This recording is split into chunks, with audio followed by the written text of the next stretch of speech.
Bible in 1 year, Day 12. The Book of Job.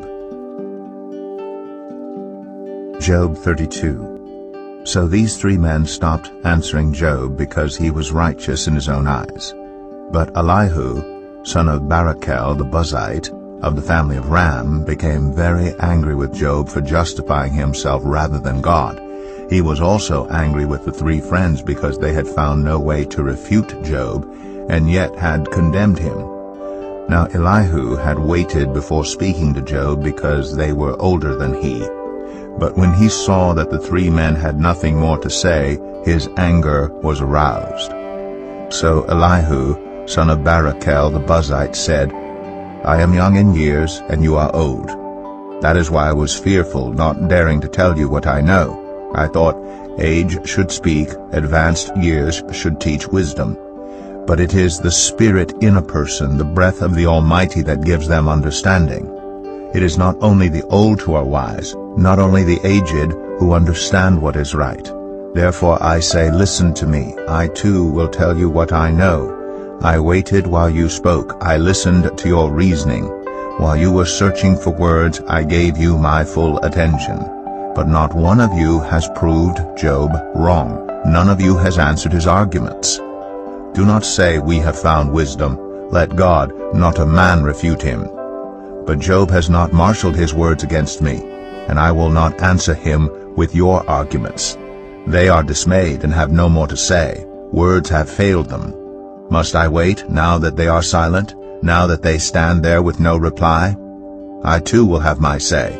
I too will tell what I know. For I am full of words, and the Spirit within me compels me.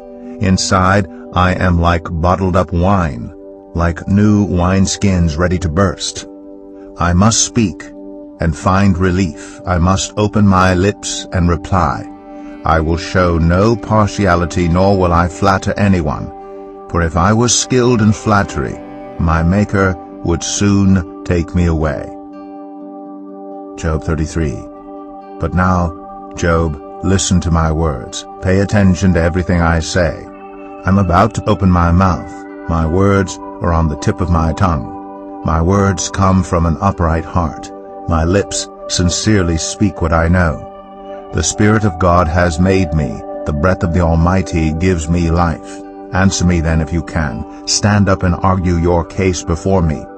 I am the same as you in God's sight. I too am a piece of clay. No fear of me should alarm you, nor should my hand be heavy on you. But you have said in my hearing, I heard the very words. I am pure, I have done no wrong, I am clean and free from sin. Yet God has found fault with me. He considers me his enemy. He fastens my feet in shackles. He keeps close watch on all my paths. But I tell you, in this you are not right. For God is greater than any mortal. Why do you complain to him that he responds to no one's words? For God does speak, now one way, now another, though no one perceives it. In a dream, in a vision of the night, when deep sleep falls on people as they slumber in their beds, he may speak in their ears and terrify them with warnings, to turn them from wrongdoing, and keep them from pride, to preserve them from the pit, their lives from perishing by the sword.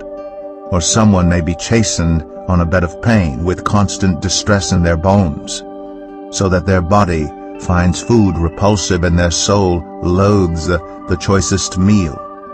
Their flesh wastes away to nothing, and their bones once hidden now stick out.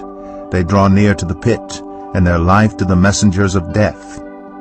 Yet if there is an angel at their side, a messenger, 1 out of 1,000, sent to tell them how to be upright, and he is gracious to that person and says to God, spare them from going down to the pit. I have found a ransom for them.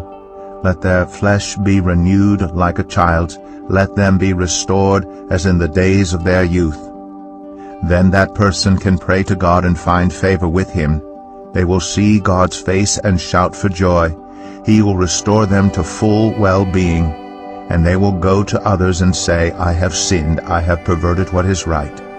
But I did not get what I deserved. God has delivered me from going down to the pit, and I shall live to enjoy the light of life. God does all these things to a person twice, even 3 times, to turn them back from the pit, that the light of life may shine on them. Pay attention, Job, and listen to me. Be silent, and I will speak. If you have anything to say, answer me. Speak up, for I want to vindicate you. But if not, then listen to me. Be silent, and I will teach you wisdom. Job 34. Then Elihu said, Hear my words, you wise men. Listen to me, you men of learning. For the ear tests words, as the tongue tastes food. Let us discern for ourselves what is right. Let us learn together what is good. Job says, I am innocent, but God denies me justice. Although I am right, I am considered a liar. Although I am guiltless, his arrow inflicts an incurable wound. Is there anyone like Job, who drinks scorn like water? He keeps company with evildoers. He associates with the wicked. For he says, there is no profit in trying to please God. So listen to me, you men of understanding. Far be it from God to do evil, from the Almighty to do wrong. He repays everyone for what they have done. He brings on them what their conduct deserves. It is unthinkable that God would do wrong, that the Almighty would pervert justice. Who appointed him over the earth?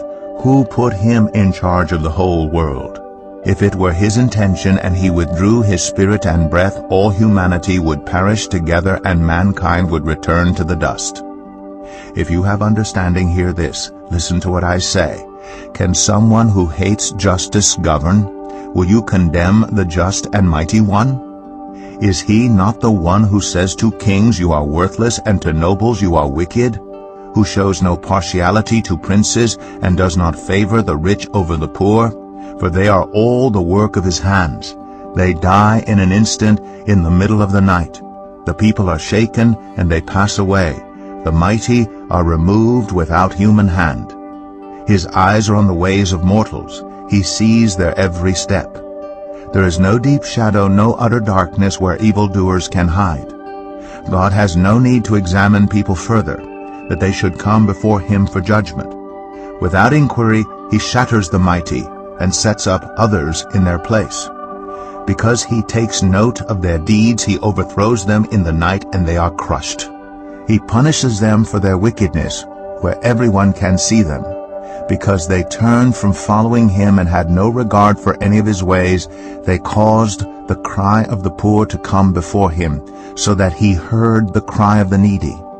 But if he remains silent, who can condemn him? If he hides his face, who can see him? Yet he is over individual and nation alike, to keep the godless from ruling, from laying snares for the people. Suppose someone says to God, I am guilty, but will offend no more. Teach me what I cannot see. If I have done wrong, I will not do so again. Should God then reward you on your terms when you refuse to repent? You must decide, not I, so tell me what you know.